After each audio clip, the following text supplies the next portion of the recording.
Stop that. Stop that. Stop that. Yeah, I hear him chat from the noise. Move too quick, can't stop for the talking. I hear him chat with the walking. Just too sharp with the prize. White girls let it tell me I'm awesome. Yeah, hot like fire on the pan. If you wanna touch my please use caution. Cold like 0 degrees. I'm out the cage, gotta let out the beast. Revolutionary, gotta let out the streets. Locked in a cage, I'ma let out the sheets. We can't go one man, forget my peace. You take the west side, take on the east. I'ma put him in the cage, never let out the. Yeah, I hear him chat to the noise. Move too quick, can't stop for the talking. I hear him chat with the boys. Not so tough, but mans keep walking. Yeah, just too sharp with the prize. White girls, let it tell me I'm awesome. Yeah, hot like fire on the pan. If you wanna touch me, please use caution. Stop that. Stop that. Stop that. This is quite the interesting thing that the Chiefs have in their locker room that they don't totally want in their locker room. And when you've got the kicker making the noise that makes him a national figure because he says the controversial things, and then the quarterback and the coach who are famous at not saying anything because they don't want to add to the distraction by forcing the headline, Mahomes, has something terrible to say about teammate. You get a whole bunch of people who suddenly, very tough, strong people, don't have opinions on shit. It's kind of amazing to watch. Like, these are very strong human beings right up until they've got to test the team huddle and look like they're not supporting a teammate and put sort of the unity of the huddle ahead of all other things. This is why men belong in the kitchen. Men belong in the huddle. Welcome back, Lucy. Are you, when I came in, Matt Kugler, who works on South Beach Sessions, kind of spit at me upon your arrival. You live in a hellhole, Dan, that there's always a truck on fire on I-95 and it's 140 degrees. And we all live here now. How have you guys felt about the recent heat surge that has the streets feeling like 108 degrees? I had to bring my dog in the other day because he didn't want to be walking on asphalt. I've actually been in Portland. I landed 2 hours ago, but I'm here right now, and I won't be going outside. Okay, but I was told that you at least dressed for hot weather because you were told there's no air conditioning in here. Yeah, I did the full routine in the airport bathroom this morning. By the way, what a great girlhood moment. We're all sitting there, everyone's brushing their teeth, doing their makeup, all of us on red eyes. Like, it was really a special moment. I took girlhood moment completely different from where you went. Hell yeah. Amin is the king of the red eye. Amin is with us. Stugotz is here working on God Bless Football things. He will be around in just a moment. Welcome back, Juju. You flew in and out. Did you do that to simply go to a WNBA game? Or? Exactly. I spent hundreds of dollars just to support my Atlanta dream. I put my money where my mouth is. I don't just get on the microphone and spew. You dig me? Salute to my sister Ryan Howard putting in a W the other night. Well, I'm late in getting to this conversation. I will get to what happened in hockey last night and in basketball. But the end of the last game with Caitlin Clark and Charles Barkley rushing to her defense, saying, stop being petty with this woman. What is fair and unfair about the end of that last game where there was a technical, a turnover, and some stuff that happened that can't happen but is going to happen sometimes early in someone's career? Well, she's been having, this is 2 games ago because the Fever played last night in Seattle and they lost. So they're 0-5 right now. 2 games ago at the end of the game, Caitlin had a take foul and then got a technical for swearing at the ref, which is something that she did do in college a lot. And the refs are calling it. And she's had some foul trouble. She's had a lot of turnover trouble, but she's also been pretty good at times and shown like how dominant she can be in the WNBA. So like she's having ups and downs, which is I think what a lot of people probably expected. Not controversial to say. She's a rookie. She had her best game of the season last night. Only 3 turnovers, 21 points. Like, Caitlin, there was always going to be an adjustment period. And when it comes to Charles Barkley, like, there are really only 2 major incidents that I see of, like, former or current WNBA players talking about Caitlin. Diana Taurasi saying that she was going to have an adjustment period, that was the most overblown controversy ever. That was so stupid because, she has had an adjustment period. She was going to. Also, Diana Taurasi loves to talk shit. That's her whole thing. Not a big deal. The only moment outside of that was Cheryl Swoops, who just said a lot of factual inaccuracies, and then she apologized. So I don't really see where this hate is coming from because it's not real. It's manufactured. Well, Angel Reese said it ain't just one team. I mean, she's not talking about the Aces when she says that. Yeah, but she's right. Well, I mean, but I'm just saying, that adds. Here's the problem, right? There's 12 teams. It's a fact. The problem is, here's the problem. The problem is there is a nuance to what Angel Reese is saying. It's right. You guys can't keep focusing on the one team that hasn't won a game just because of the one player. On the other hand, there is the expected rebuttal to the great new phenomenon. She sucks. It's kind of like Mike saying that Victor Wembanyama is going to ruin the NBA and he's terrible and all that stuff, right? And so when you have the people having a nuanced take about that, it combines with the vitriol people who are just here for the shit show. But Chuck was talking about players. He wasn't talking about fans, and he wasn't talking about. But to me, it sounded like he was just reading comments on Twitter. Yep. And I know this is rich coming from me. I know how hypocritical this sounds, but we all need to get offline because the Fever have been selling out games. Yeah. She's been signing autographs nonstop. Caitlin Clark is getting tons of support and tons of. I mean, she's on national TV every game. People are watching her, and she's doing a pretty good job as a rookie. But the online hate and then saying it's coming from players that aren't there to support her or whatever is those are two completely different things, and it's all getting jumbled into one hot take that I don't think is right. And I think what we got to realize is she got a Heatles effect going on. She get every team best shot every game. Yeah. She's selling out all these tickets.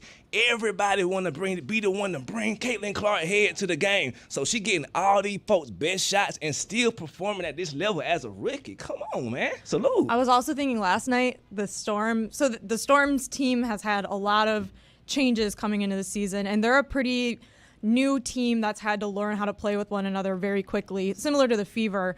And they've only won one game up until last night. And I was thinking that now that the Fever are 0-5, no one wants to be the first team to lose to the Fever. So it's not even a Caitlin Clark thing anymore. It's oh God, we can't be the first team to lose to them. They're 0-5 right now. The internet is trying to find things though. I saw some TikTok of them doing a pregame dance and Caitlin not being into it and look, she's not with her, and it's just it was just harmless. She wasn't even not doing anything. It's just the internet is looking for reasons to attack her. Let me ask you guys something about the internet, okay? Because I do find Al Gore made it.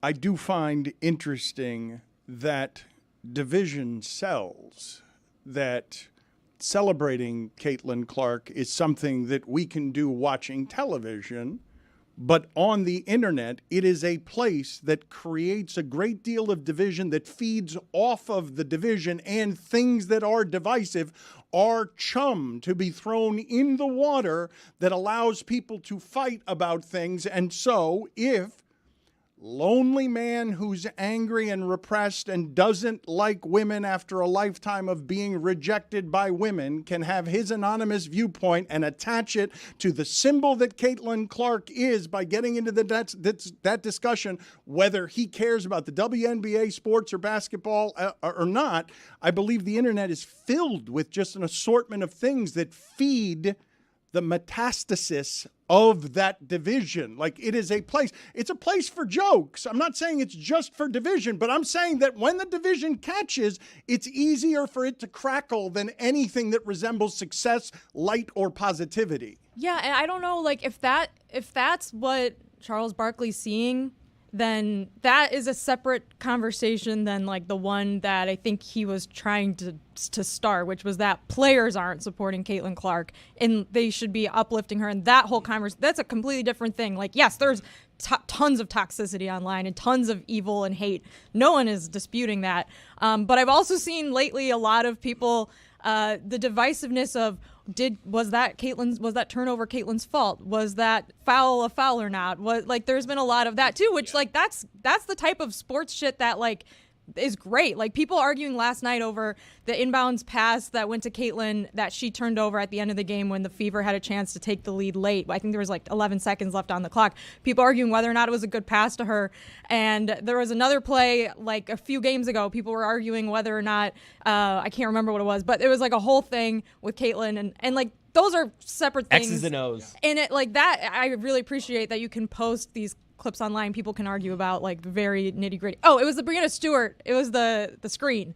She set a really hard screen, and Caitlin and was like, "What? Like, this is so mean. This screen, this mean." And it's like, no. One of Caitlin's teammates should have told her she had a screen coming because it was like totally in her blind side, right? I mean, like someone's supposed to call that basketball. out. That's basketball. It's basketball. These are different things that are happening. I like, Jess, you're right, because then you took it to like lonely misogynists say, I hate women and I hate Caitlin Clark as a result. She's a woman ipso facto. Is that the old movie voice from That's the 90s? Guy. Okay. That's the guy who sits angry in his house, right? Behind the times. In a world. Exactly, that same guy. In a world behind the times. At the same time, I'm thinking about it as, this is what popularity breeds. It's the reason why people say, what's better, the NBA now with a different champion every year, or do you want a dynasty? I said, do you want money? You want a dynasty? Well, that's not fair. I'm like, exactly. So you have half the people who are like, this is awesome. This is the greatest thing. I'm alive to see it. And then you have the other half people like, to hell with these guys. Why do they have to win? I hope someone brings them to justice or whatever. And that's kind of the dynamic, I think, with Caitlin Clark is she is someone who brings a lot of attention, right? Positive attention. It's undeniable, right? With ratings and ticket sales, whatever. But because she is that thing that everyone said, this is awesome, this is the next best thing, there's automatically and always going to be an equal and opposite reaction of people like, why? What's so special about her? She couldn't even navigate a screen. Right, and we got to also remember, bro, when Wemby came in the league, what we want to see Wemby do? Get dunked on. When Michael Jordan was in the league, it was an arena full of Utah Jazz fans rooting for Karl Malone. So it's like, bro, we got to be able to stomach some of this stuff. It ain't all misogyny. Yeah. Some of it is X's and O's. Some folks just Some like of it delivery. fandom. Some of it just fandom, right? You did me. Some people want to see Jewel Lloyd and Skylar Diggins-Smith play really well together because they're their favorite WNBA players. But yes, I think the other aspect of it is like, even if there are current or former players who are like, who don't like Caitlin Clark for whatever reason, they're entitled to that. Like, that's fine. And I don't think that you need to be like, have like a moral judgment on something that's very natural in sports. So, Jess, let me ask you, because you said you think Charles might be just reacting to social media commentary. Is it possible that Charles is also talking about people he talks to behind the scenes? That is possible. I think if that's the case, then he should probably say that because, otherwise it's like, all right, cite your sources. Like, if that's the case, you don't have to say who it is, but you can say, like, I've talked to people in the league, I've talked to players, and I would like to know that that's where that's coming from, because I think publicly a lot of the players that have been asked about Caitlin Clark and have been asked about all these things have been very, very generally supportive and pretty normal about it. Yeah, John Quell Jones from the Liberty came out and was like, take it easy on Caitlin. You know, she's carrying an incredibly heavy load. Like, I don't know if we've seen in our lifetime outside of LeBron James a player come into a league and have this much pressure on them to perform. So I don't like when it's Charles Barkley saying it's all these WNBA players saying these things. That's just not accurate. I haven't heard anything. It's stupid goat talk. Oh, but wait a minute though, Lucy. Charles just got on Twitter for the first time. He has not ever been social media active. So it's not just someone who's new to Twitter. It's somebody who's 60 and new to Twitter. And don't understand algorithms. You searched it one time, bro, so that's all you're getting now. But again, I think we also have to allow for he might have talked to, even if it's a player behind, like, because I know this about players. I'm just talking about players in general. They say all the right things. Oh no, so and so, yeah, it's great. And then off camera, man, so and so. That's what the example I always bring up is Paul Pierce saying, if I played with LeBron and Shaq, I'd have as many rings as Dwayne Wade. Like, and when he said that, I said, you guys are all flipping out. Like, how dare he say he's as good as Dwayne Wade? But I'm like, I'm telling you, there are a lot of players who don't have the Hall of Fame resume of Paul Pierce who feel the exact same way. It's man, if I had so-and-so, I would just, he ain't that good. He all right, but I'm just as good. My coach was hating on me, man. There's a lot of that sentiment as a player because you kind of need that. If you're one of there's 12 teams. There's, what's that? 144 players. 144 players in the world who get to play in this league. Absolutely, you have to have a little bit of like, to hell with her, man. I'm better than her. Y'all flipping out over her? Well, what gets to be popular and just popular? Like, not even Taylor Swift gets to be that. Who gets to be, like, who gets it? I don't know that it's possible. Dan, nothing. Do you remember the discourse about the Barbie movie? Right. It was like the most highest grossing movie of the year, and people were like, this is the dumbest shit I've ever seen. That's why I'm telling y'all, man. It's like, it's not, there's no part of this that's like foreign territory. It's quite the opposite. Like, this is it. This is it. Like, we are finally post gender politics, at least when it comes to the WNBA. And I think it's just like crazy fandom, just people.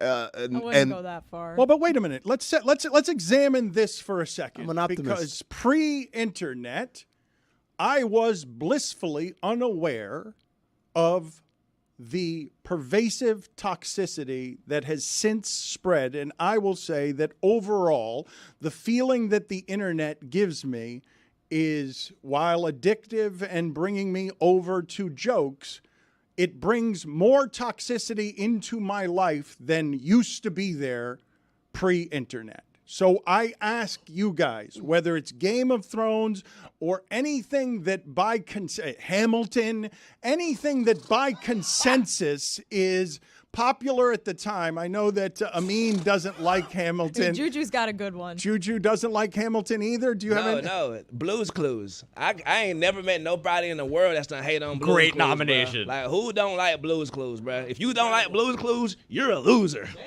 I don't know. I know some people who don't like Blue's Clues. Not me. What? But I'm just saying I know some people. Come on, Amin. I know some people. I know I'm not going to name the names because, like Charles Barkley, I care about my friends. But well, I don't know. First of all, you're giving Charles Barkley cover again and again that I'm not sure is accurate. We're going to play the sound in a second, but put on the poll, please, at Le Batard Show. If you don't like Blue's Clues, are you a loser? And I will tell you that I think it was the tipping point that I read that stunned me about Blue's Clues, because children's television, I thought, was not something that was meant strategically to formulaically and with adults being manipulative ensnare children. Ensnare children. Dan, you're about to be ensnared in a bad take here. You have confused two different social media conversations about two different programs that feature the word blue. You might as well be saying NYPD Blue is getting a weird pushback on What it. have I confused? Blue's Clues is not the same as Bluey. Oh, I thought he said Blue's Clues. I thought that's what he said. I'm sorry, Yeah, my I said bad. Blue's Clues. Blue's You were Clues. describing Bluey. Yes. No, I'm describing from the tipping point. I'm describing Blue's Clues is a children's television show, is it not? Yeah, they both are. Blue's Yes. Clues and Bluey are. And Blue's Clues is the one in the tipping point that was very strategically organized to manipulate children into becoming addicted to morning television and making children, by consensus, love something that I didn't know was manipulative. Look, I thought Dan, Sesame look. Street was simple. Look, you get one paw print. That's the first clue. You put it in a notebook. Now what do you do? Blue's Clues, Blue's Clues. Sit on the chair and think about it. Forgive me, Amin, I still don't know the mistake that I'm making, because I'm pretty sure the show I'm talking about is indeed something that was meant to manipulate children into becoming addicted strategically, because adults, it was sort of what the YouTube algorithm is, or what the FaceTime and what all the algorithms are that ensnare you, but for children. And regardless, the popular television thing, something like Game of Thrones before season 8, Sopranos, Breaking Bad, what gets to be just popular today, or mostly popular? Because you mentioned Mike Ryan and Wembanyama. Mike Ryan is one of the few, very few, a loud minority saying Wembanyama is not going to be special. Most people understand that he is. I got one. Everybody loves Dolly Parton. Oh, that's true. There you go. That's 9 to true. 5. Except Jolene. I thought you were ass. going to say Raymond. Yeah. Oh, Jolene. Universally unpopular. Hey, Jolene. That's a great one. Did you guys know that she wrote Jolene and my I Will Always Love You. Always Love You on the same day? Ah! On the same day. I have this really cool coffee table book. I'll bring it in. It's just Dolly Parton's life and outfits. Oh, cute. It's so Is cool. Rhinestone in it? Yes. Oh, great. Rhinestone's a great movie. You should listen to the Cinephobe episode. Will about it. Ferrell.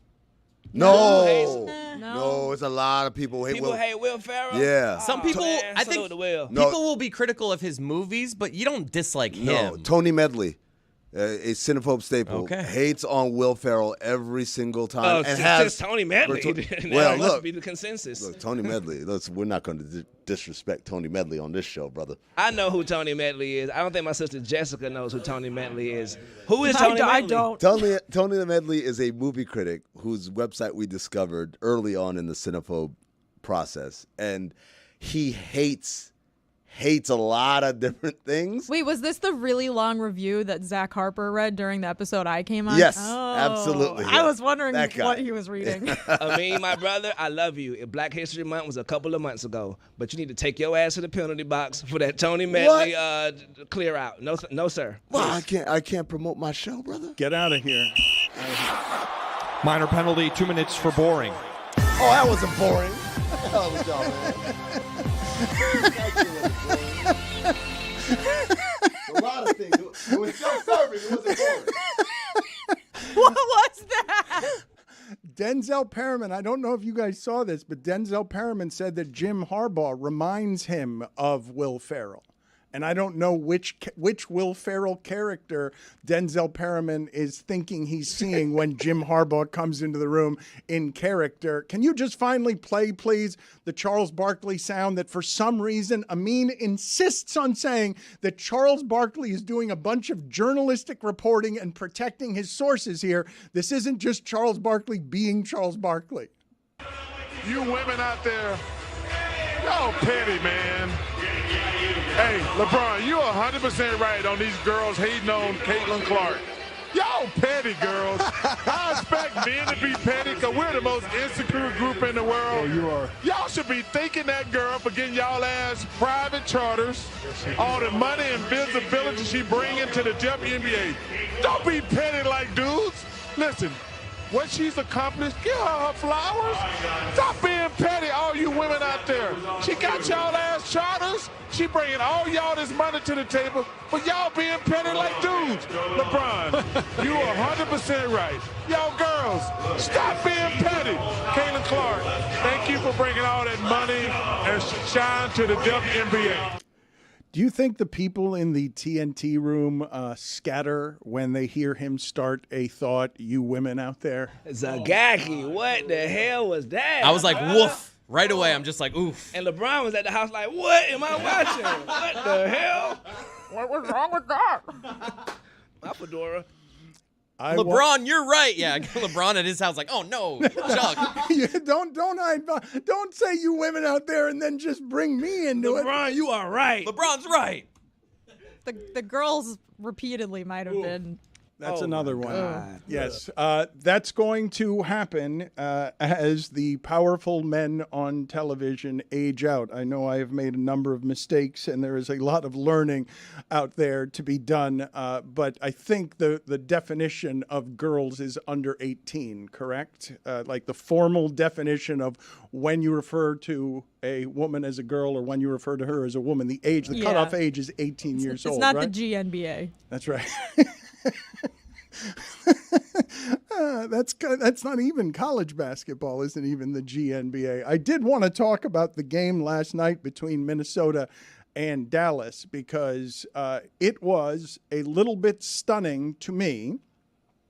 Not that Dallas could win, because of course Dallas could win a game or the series. They've got two of the best players in the world. But what Dallas was able to do in the paint against Minnesota was confusing to me. And I'm going to say it's because Luka and Kyrie are otherworldly talents that can just break even the number one defense in the league. Because what Kyrie did in that first half, I mean, I didn't understand. Now, I've been watching this guy for a long time, and I don't understand what he does around the rim, how he does it at that size. But to do it against that team and that size in the paint was something that I was not expecting. It's not that I didn't expect Dallas to win, but the way that they won was surprising to me. So we'll get into that with Amin next.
So, Dan, Bluey is a dog family, and Blue's Clues is a dog detective.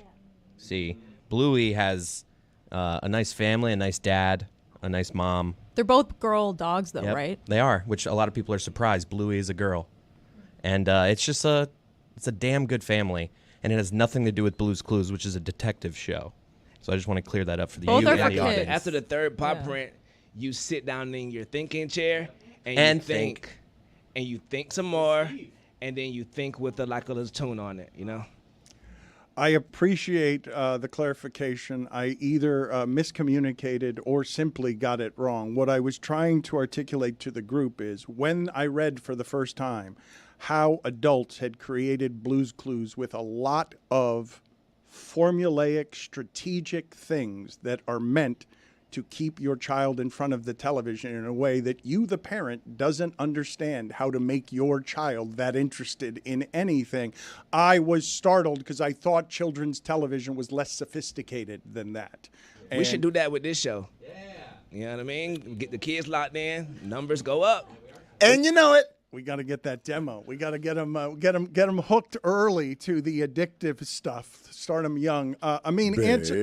Answer my question, on how it is that the Mavericks were able to do that in the paint to the Timberwolves, where I haven't even looked at the number. It's just the way the game went. I saw that Dallas was doing a lot of scoring inside that Minnesota was not doing. Yeah, and Minnesota had a great shooting night from three. Like Minnesota losing that game at home because Dallas was able to do whatever it wanted on high percentage shots near the rim is not how I had that game going. Yeah, Dan. Full disclosure, I don't know what happened after halftime because I was at my kid's graduation. So all my analysis comes from the first half of that game, which is good. How about we just defer to the experts who did watch it? I would tell you, brother. My bad, man. I'm sorry for being a dad. It's a testament to Rudy Gobert and Karl Anthony Towns not playing like their size. They play like finesse. They play like paper soldiers. You feel me? So when you attack that paint and you got enforcers in there, they know what to do. They're more so finesse players who play a little defense, but the defensive player of the year, ironically, he's just not dominating the paint defensively like we saw him have to take up that challenge with the Joker. Well, and what was interesting with this group in particular is Minnesota played a lot of drop coverage last night. And Mike Conley talked after the game about how that wasn't initially the game plan, but ultimately that's kind of where it went and that was a mistake. And I don't know if that's communication from the coach to the players or the players not necessarily executing, but you saw it all game long. Gobert playing in drop coverage, and Kyrie took advantage in the first half, and then ultimately Luka took advantage all in pick and roll actions in the second half. In the fourth quarter, Luka, that was interesting to watch. Kyrie carried them in the first half. Minnesota shoots the hell out of the ball, but Kyrie can't miss and is somehow making all these floaters over their Giants. And then fourth quarter time comes, and Doncic just takes the entire game over. You didn't see it though. I didn't see the second half. I saw the part that Kyrie killed. I can speak to that. And to Dan's point, Kyrie can do this. That's why he turns it on in the last round in the second half, because he wants to get his team involved. Last night, the lights were bright, so you need to be able to follow someone into the darkness. And he took the mantle, and he could play like this all the time, but he wants to get his teammates involved. And once he see Luka wake up, that's when, okay, cool, my job is to facilitate now. Was this like a real graduation, or was this one of those little kid graduations where like it's the end of the school year and they just do a whole thing even though the kid didn't actually graduate? It was something? 8th to 9th grade, so that's kind of we're going to a different school next year, high school next year. You couldn't skip that one. Can't game skip one. it. No, can't. Well, not for the game. No, especially because I was flying out afterward. That was the other thing. My daughter has a kindergarten graduation next week. Kindergarten graduations happen. No, it's ridiculous. No. It happens because like they don't know. Like, I can't wait till I get to the 8th grade for a graduation. So you have to kind of set them up. Now the hard part is when they get to the 1st grade, they get done and they're like, "Where's my graduation?" Like, nah, buddy, that doesn't happen until later. The crazy thing about happening until later as well is Jaden Daniels. You can't waste these games. Jaden McDaniels. Jaden McDaniels. Excuse me, pardon me, Jaden. He is playing phenomenal, bro. He woke up during that Denver series, and if he can play like this and Ant-Man can find his win and the team can get their legs under them, they're going to pose that as a problem. Dan, if I told you that a team was going to shoot 6 of 25 from 3 and the other one was going to shoot 18 of 49, in today's NBA, even in these year's playoffs, you would have said, wow, the team that hit 18 threes demolished the other one. It would have looked like Celtics versus Heat game 3 or something like that. And instead, what we got was something in the mud, because I think the other thing that we're not talking about that we need to talk about is that this Dallas team has been a tremendous defensive team since the trade deadline. Defensively, they've been better. And it's not just because P.J. Washington and Gafford and moving Lively to the bench and all those. Yes, absolutely. But Kyrie Irving is playing defense at a level that he hasn't played before. Luka Doncic, I would say, is playing defense at a level he hasn't played before. And now you've got a system and you've got everybody bought in. It makes life a lot more difficult for the opponent and makes it easier for the Mavericks offense. They don't have to be the greatest offense of all time. They can just be great in pockets. 12th grade is the only acceptable year for there to be a graduation. I don't agree. What do you even do at kindergarten graduation? Nothing. You sit Clap there. for 'em. Well, every graduation, by the way, there's nothing to do. My daughter was There was selected. a bunch of speeches. Look, I like it when they honor kids. Hey, this kid was great in the community, whatever. Okay, give them their thing and they take a little picture. But when we have like the speeches of like the times we had, I'm like, oh, it's 8th grade. You're not going to remember these times. My daughter's been practicing a kindergarten song that's to like one of the Grease songs, like kindergarten had me a Yes. blast. Yeah, they do that everywhere. Kindergarten went by so fast. Wait, that's kind of cute. No, I know, it is Oh, cute. I can pull up the goddamn. lyrics. I've been singing it with her for 2 days straight. My oldest graduation from kindergarten, they had to do like it was Taylor Swift Shake It Off, but instead of Shake It Off, it said first grade. First grade. Kindergarten is day. I can't remember the song. This is 10 years ago, whatever, but. All right, let's send him out again. 2 minutes for boring. Let's send him out again. Get him out of here. It's not boring. You got to remember. We're talking about Minor penalty, graduation. 2 minutes for boring. If you're going to go down the path of I have this song that I want to sing to you, you've got to remember it. I didn't say I have this song that I want to sing. Well, I said I was just trying to help him out. You know who also had a song that they didn't? Just for a second, Chris Cody's. There it is. Wow, your daughter has a great voice. Yes, Chris Cody is getting our video blocked from YouTube. This can't Everybody be quiet it copyrighted. down. Let's clear it out. Can't be What the hell we copyrighted. doing? When Chris Cody picks up his phone and has an idea, we all have to. Why are you still here? We all have to get out of the way. Yeah, and even the monetization be damned. It's just the idea happened. But like I said, bro, the idea that the bench from Dallas could step up the way they did versus you got little cuz Alexander Walker. He put up 2 points. I feel like it's players like him. Naz Reid had a good game, but it's going to take their bench stepping up because Dallas's bench is ready. P.J. Washington can activate at any quarter, and that corner 3 is going to be there, especially with the ball penetration from Kyrie and Luka. Them wings wide open. So I think that if Minnesota can stiffen up the defense, it can pose a problem. But, man, with Cat playing like out there on the wing and all that, that's going to leave that paint wide open. Both teams have something to take away from last night's game that can make them feel positive moving forward. Because if you're Dallas, you were able to do that with just your stars going off and your role players not doing anything offensively. 6 for 25 from 3.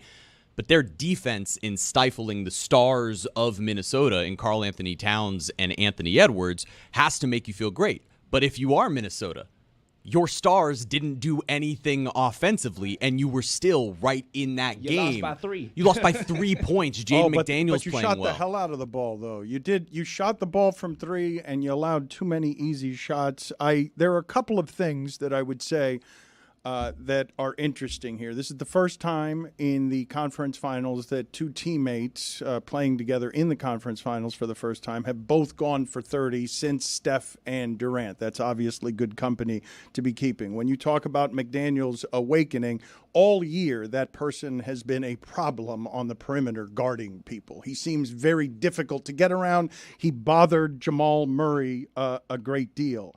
But I want to put on the poll at Le Batard Show, are Gobert and Cat paper soldiers? Because Juju has accused them of being paper soldiers because Cat likes to roam around the perimeter. It's easier out there. It's nicer out there. You don't have to be bothered. Look, man, I don't know about you guys. I really don't know how you feel about this. But me, whenever I see an NBA player grab a rebound and swing his elbows, I'm like, I would not want to be near any of what's happening out there. I'd like to float around the perimeter and not be anywhere near a 6'10" person who's decided to grab a rebound and swing his elbows around. The reputation that Cat has is he is a player for the modern age, that grande por gusto is what they call like Brook Lopez, big for no reason, because he floats around the perimeter in the modern game. But Cat's coming off a game in which they beat Jokic, at least in part because those paper soldiers were a problem for Jokic. And so right. I'm not willing to go from soldier to paper soldier just because they lost a game at home. No, I'm not. You're right about that for sure. I'm not saying that they are. It's just the fact that they have these disappearing acts, like the Celtics, for example. You can't be a championship-determined team and take games like this where you have the matchup. You have P.J. Washington guarding you, Big Cat. Let's get that in the post. Like, we don't need to be shooting all these threes if you can master your craft. Just like Rudy. If Rudy could learn one post move and just do it all the time, he would average 25 points a game because he got people on his back. He just get the ball and tip it somewhere and bat it out. Brother, it's the skill setting of these people who I think that could improve game to game. But he can't do that, right? I mean, because I remember Shaq did not go from what he was to perpetual MVP until he learned how to do some things in the post. He did learn that later in his career. That was not something that was in Shaq's games in the 20s. He would just bowl over people and be physically stronger than them. Gobert's not going to learn that. That ship has sailed. There will be no learning of the Gobert post game. That's not going to happen. Well, I would say Shaq wasn't just bowling over people. He had incredible footwork and timing and touch on things that weren't dunks as well that made him hard. But more importantly, the song goes, in first grade saying it's going to be all right, but I did grow up. I'm ready to move on. Ready for first grade.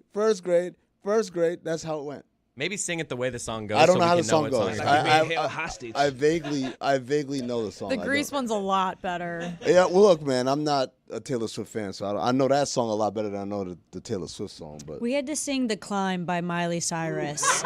So we would get on the stage, sing "The Climb" by Miley Cyrus, and then we walked off, and the teachers would stand there and they would play "My Wish" by Rascal Flatts. My wish for you.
Any interest at all from the room on Beverly Hills Cop 4? The trailer has been released. Beverly Hills Cop 3 was a real horror. Like, it deserved to end there. It was terrible. It's some of the worst work Eddie Murphy has ever done. But now, spoiler alert. that's the third one. The third one was bad. Like, it was just unspeakably bad. It did not honor the first two, and I thought they killed it right on the spot. But in July, it is going to be released. The trailer is out, and I love Eddie Murphy.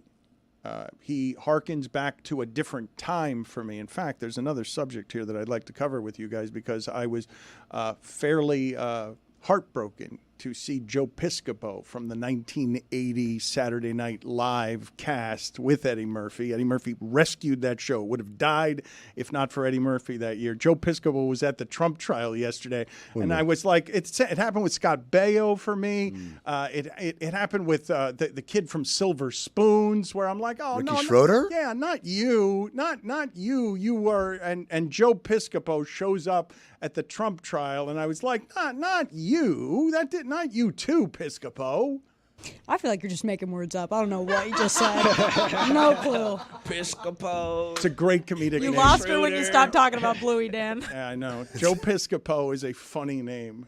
Last night, the Florida Panthers. Oh, Dan. Yeah, it was great. And Bobrovsky doesn't have a lot of shutouts this year. Shutouts, those are pretty hard to come by. And he was great. The Panthers had the hot goalie last night. Shout out to him. 15 minutes, though. This is the thing that I just didn't see coming with this Panther team when they did it the way that Huberdeau did it.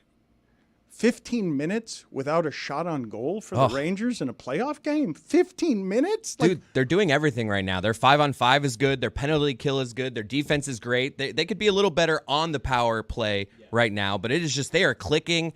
I felt way too good after that. I'm nervous of how good I felt after that game last night. This has to get scarier than this. Like this, I'm going up there tomorrow for Wait a game minute. 2. You're saying you weren't scared, but you were a different person pre-own goal and post-own goal. The sphincter was way different pre-own goal than it was post-own goal. Loosened up? It loosened up a little bit. But it's just overall, even before that, I thought the Rangers were going to break through in that game and get a goal. But just the Panthers 5-on-5 right now is crazy. And then they even had a few penalties. The Rangers are great on the power play. And we cleaned that up. So it's just, I felt great after the game. I was scared going into it, but I felt great after the game. I think this will get scary. I'm not overly confident, but that was just a great game 1 from the Panthers. How many shutouts did Bobrovsky have this year, and how many shutouts did Bobrovsky ever have in the playoffs? I'm not sure about this year in particular. I can look for that, but this is just his second career playoff shutout, and that's someone with the nickname of Playoff Bob. I'm going to guess that he doesn't have over 5 or 6 shutouts this year. Do I have that wrong? Mike Ryan is joining us now from whatever debauchery he got into with his hockey friends last night. Where did you watch this? His house. How drunk were you? Yeah, he's in his house now, but I want to know the details of his. What did you call the hockey the hosers? You and your hosers. Yeah, you and your hosers. Where'd you watch the game? What'd you do? There's this great hockey bar that's brand new by Coral Gables called The Bright Side, and it is electric. And we had a wonderful time. Taylor got booed out of the building. It was wonderful to see. It was great energy. We had a wonderful time. I do feel great about this series. I think in part because I don't think Florida was all that great in all the facets of the game they needed to be. And I think Sergei Bobrovsky, we've been hard on him in the past and we've given him his flowers when he's good. I think that might be his signature Panther performance. He was brilliant. They had 3 breakaways that he just stood on his head for and got lucky a little bit with the post. Florida had a little bit of luck in that game. I don't think that Florida's played particularly well on offense in the last 3 games, and they're 2-1 in them. Give me those Bobrovsky stats when you can, Jeremy, because I'm trying to find out how rare that performance was, where it wasn't just breakaways on Bobrovsky that he's stopping. It was breakaways where I'm like, how did that dude not have a chance to score? Like, you were on a breakaway. You didn't look like you were going to score except when I started to fear it, and then I stopped fearing it. And also, get for me the popularity of giving someone their flowers. Like, when did that get more popular that now everyone says that we have to give people their flowers? I hate it. I think it was Plies. I agree, actually. I think Juju's right. Plies is Why do you hate it? It's just a dumb saying that everybody says. Anytime anyone does anything, someone pick their nose. Oh, you got to give him his flowers for picking his nose. Stop it. And is it the giving of flowers or is it the throwing of flowers on stage? Yeah, it's like when they give you the bouquet, right? Like someone comes up to the stage and hands you a bouquet, which I don't know if they do anymore. It used to be like Frank Sinatra be singing like, and now, and then someone would come up and just give him a bouquet of flowers. Maybe an underwear, a little panty wrapped around it. Maybe a hotel key, an actual physical key on there too. Lucy gave me flowers a few weeks ago, and they're still alive, and I had to double check yesterday that they weren't fake, and I almost texted her, but they're real, and they're spectacular. CVS. What? Yeah, well, I actually had to go. I was running really late, and I was running late enough that I needed an excuse for why I was running late, and just moved to a new apartment, so I was going to get her a housewarming gift anyways. So when you're running really late, you just pick something up for someone. Yeah. So that's like when you're late to work, you bring in coffee, so they're not like, oh my God, why were you late? They're like, oh my God, you brought coffee, and that's what I did. Sorry, Jess. You know who also is real and spectacular? Matthew Tkachuk. Mike, take it away. It was great to see him playing well. I think he's kind of had a quiet close to that Boston Bruins series. I do want to make one thing very clear. I think Dan suffered from his reputation there. I think he was locked in on Blue's Clues, and everyone just assumed that he was confusing it with Bluey, which is the children's show du jour. And Amin was very quick to jump on him. But Dan knew what he was talking about with regards to Blue's Clues. We just thought, oh, boy, here comes Dan Le Batard. He's going to mix it two up. This is going to be a disaster. He's going to call Bluey a boy. That wasn't the case. He was very locked in on Blue's Clues. Thank you, Mike. We jumped ahead of Dan. We thought Dan was going down the path of this is a show that adults like, and he was going down the path of this is a show that they want kids to be addicted to. Like, you know what? Yeah. We assumed he was going to be old and dumb, so we jumped in and we were wrong. And sorry, I apologize. Dan. Accountability here. I'm sorry. Well, I'm the one that voiced it, so I heard the rumors and the murmurs from the other room, and I said, I got it, guys. Well, I'll save the day. This is excellent, first of all, for a number of different reasons. Thank you. I appreciate the general apology and accountability that I don't often get around here that's quite that overt. I don't think any of us are very good at an immediate, I raise my hand, I'm sorry. But I touched the ball, Coach. You can have the most confidence about whatever it is that you're saying, and the speed that these piranha will seize on you together when they have a leader, like the speed of it will shake your. He's old and dumb. Yes. What I saw through the room sweep over, like, yes, I mean, we'll follow you into that fire. I got my confidence shaken, even though I'm looking at all of you, and I'm like, I know I've read this book, and they haven't.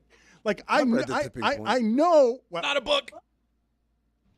Let this be a lesson, guys. No matter what people are saying, if you are confident in yourself, you can make it to the top. It will shake your confidence, though. This room, feeding like piranha, will shake your confidence, even on things you're confident about. First of all, I'm amazed that you called me boring after all that. But second of all, I have an important question for Mike. Mike, when's the last time you used a Peloton?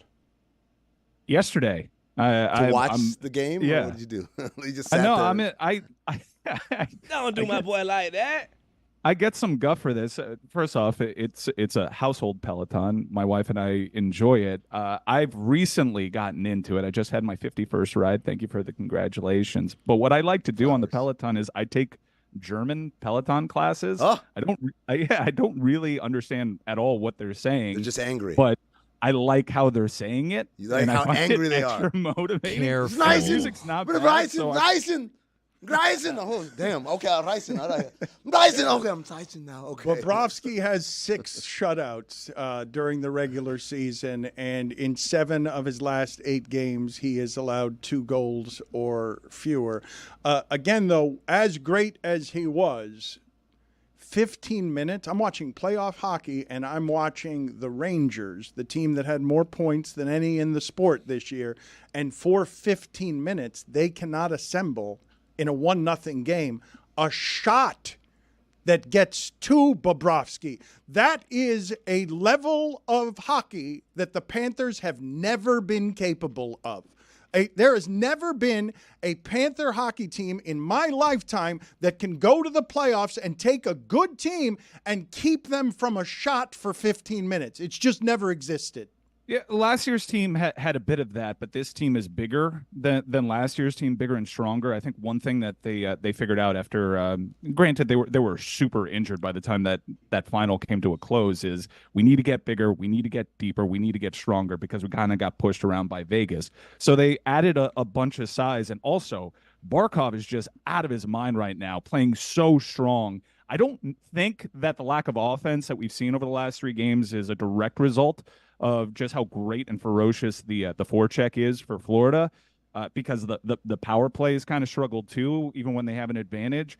But that forecheck is as good as we've ever seen in Florida, no doubt. And another note, like, it's very easy to assume that Bluey is a boy, because traditionally blue is assigned to boys' colors.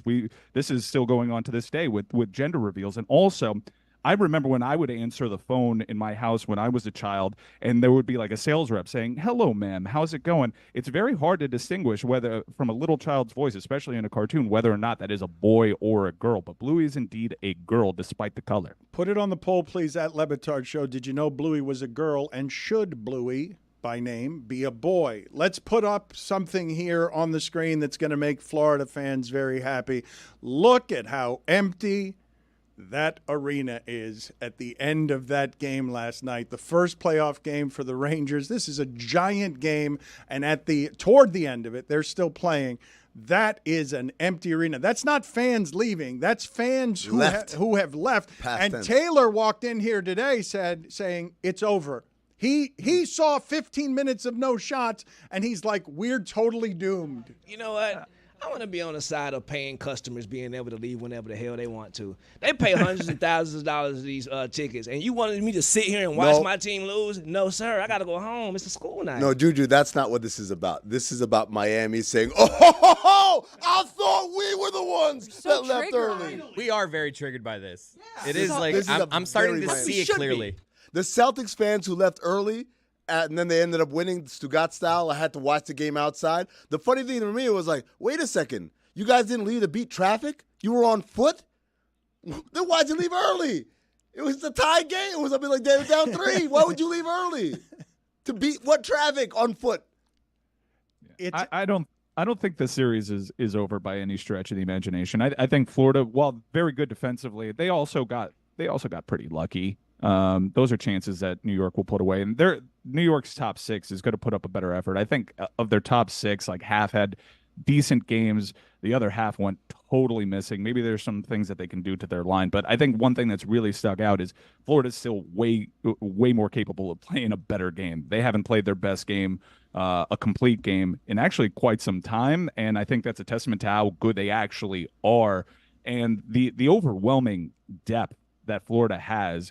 Benny started skating really well yesterday, but you can still see offensively he's not quite there yet. So the luxury to have him on your third line and be able to grow back into form, while Anton Lundell has really put up a string of consistent efforts, and that was always the thing with him, consistency. Florida is just really, really deep, and it's a depth that is only really rivaled in the league by Dallas and Vegas, for my money. And I think when we get a treetop view on that first round series, we'll realize, maybe that was a Western Conference Finals in the first round. But Florida has just never been this deep. And it's probably not a sustainable thing given their cap situation. You got to pay Rhino. I don't know if Montour figures into the equation next year. So while Florida is primed to have a run here over the next couple of years, the talent level is so tremendous this year that you kind of wonder if it's not going to happen for them this year, it's going to be tougher to have this good a shot with this kind of depth.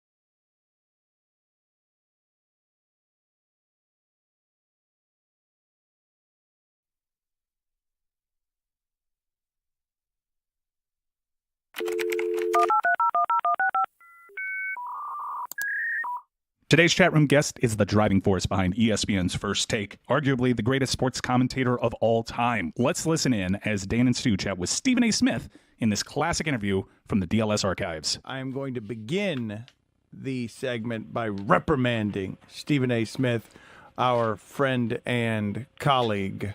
Stephen A. Reprimanding me. Stephen For A. what? You were going after the Heat's body language last night. Well, listen, I was at first row. Mike Wilbon was to my right.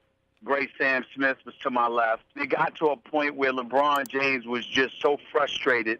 He was just furious, and he seemed to be a bit more emotional than usual. And Dwayne Wade walked up to him, tried to calm him down a little bit, and just tried to talk to him. Basically just going by that, watching them and the look on their faces when they were looking at their teammates, the bench that got outscored 47-7, that couldn't hit the backside of the ocean. They really couldn't do anything. And, combining that, just talking basketball and knowing basketball the way that I know it and watching these guys and how they were communicating with one another. I mean, body language was simple, but when they're in your ear, and you got 30 to 45 seconds to talk before they get to the next question because you only got like a 2.5-minute segment. Obviously, if I had more time, I would have elaborated on it a bit more extensively. But that's the only reason why I just used those particular words. You went on to say, Stephen A., that you felt like the Heat are in trouble, not in the regular season. They're in trouble once they get to the playoffs. And I'm just wondering, Stephen, we saw this last year. They lost these games. Last night's game, they lost it all the time last year in the regular season. Then they beat the Celtics in 5. Then they beat the Bulls in 5. I said that the regular season doesn't mean anything to me. It's about what they do in the postseason. Remember, not 4, not 5, not 6, not 7. We're talking about a team that's got to get one, their first one. Not Dwayne Wade, not Udonis Haslem, but everybody else wearing a Miami Heat uniform, and in particular, Mr. LeBron James. So when I look at the Miami Heat and I'm measuring them and I'm saying that they're in trouble, I'm talking specifically as it pertains to their championship aspirations. You're either going to get it done or you're not. I asked Jeff Van Gundy this question earlier. I ask you this question now. From last year to this year, who's gotten better more, Bulls or Heat? I think it's the Bulls because the Bulls are winning games without Derrick Rose. The Bulls have cultivated and nurtured talent around Derrick Rose. Their defense hasn't suffered. Their rebounding has not suffered. But their confidence has elevated because their talent and their heart has proliferated. The edge goes to the Chicago Bulls. I don't think the Bulls' confidence has gotten larger, Stephen A. I think what's gotten better is Keith Bogans isn't their shooting guard anymore, and they've got Watson shooting 40% from 3, Dang shooting 40% from 3. They're just a little better offensively. Well, that's valid, but I'm telling you what they're saying. It's a combination of those numbers are right, those stats are right, but at the same time, they believe in themselves a little bit more because just like you notice, Keith Bogans isn't shooting for them anymore. Dan Le Batard, what the hell do you think they notice? And here's something that I find confounding, and you've been covering basketball for a long time. I don't think the Heat are better without Dwayne Wade. I don't think the Bulls are better without Derrick Rose. I don't think that the Knicks are better with Carmelo Anthony. But what I don't understand, and this seems to happen consistently, is when those guys return to their teams that look good without them, I don't understand why there's not an appreciable difference obvious to the eye, Stephen, in how much better those teams get. Can you explain that to me? First of all, that's never the case in the postseason. It's always in the regular season. So you have, number one, teams that have to prepare for you. Usually, they're going to drop the ball. They're not going to focus with the level of tenacity that it deserves. When they don't have to, if you got to worry about John Lucas III instead of Derrick Rose, your preparation is just going to be a little bit different. That's just a fact. Always a pleasure, Stephen A. Thanks for making the time for us. Take care, guys.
I am legitimately proud of Amin and all the stretching he is doing during breaks to take care of himself because those red eyes are beating him up. But I just walked into the other studio and I heard what I'm going to describe as a rabid Lucy explaining that the only time that she will put her airplane seat back is if someone behind her has pissed her off. And so I want to ask the audience at Le Batard Show, because there are two kinds of people in the world, people who don't put their seat back and people who do. And I've always thought, before being reprimanded for it, that the button is there for you to be able to put the seat back. And so if you're giving me permission to do that, I would assume that anybody who wants to do that should do that. But so many different people told me that that was the wrong thing to do that I stopped doing it. So I asked the group, what is etiquette here? What is correct etiquette on this? Because I was corrected by so many people that I was made to feel bad for it, and Lucy doing it as an act of vengeance is surprising to me. Well, so I'm a short person, but my body is not proportional at all, and I have really long legs. And so when someone leans their seat back, immediately that's my knees into the back of their seat. And so you've automatically just taken all of my space away. I don't think that's cool. I'm not trying to take anyone's space on a plane. It's already small enough. It's already tight enough. So if you lean your seat back, I'm going to open and close my tray table so many times throughout the flight. It's going to bother you. I'm going to put my knees up. Well, it's the only place they can go because I don't have a lot of space. It's going to be uncomfortable. I'm going to be putting water bottles in and out of that little pouch. You are going to be aware that someone is sitting behind you. And I never lean my seat back. There's only two situations where I'll do it. If the person behind me has leaned their seat back, because you don't get to take space and not have your space taken, or if you're on my nerves. Like, I didn't do it on my flight from Portland, but the two ladies behind me, they were just yapping the whole flight. We left Portland at 10:30 at night. You gotta shut up. So you showed her, you leaned back. I didn't even do it. The airline industry is winning here because they're pitting us against one another instead of having to answer for their crimes of shoving people in economy class like sardines, where you have 6 inches of room between where your seat ends and the seat in front of you begins. And most people cannot sit comfortably, even if they are little like me and Lucy. And it is terrible. It is the worst. And instead, we're all just fighting with one another. Society is split on this.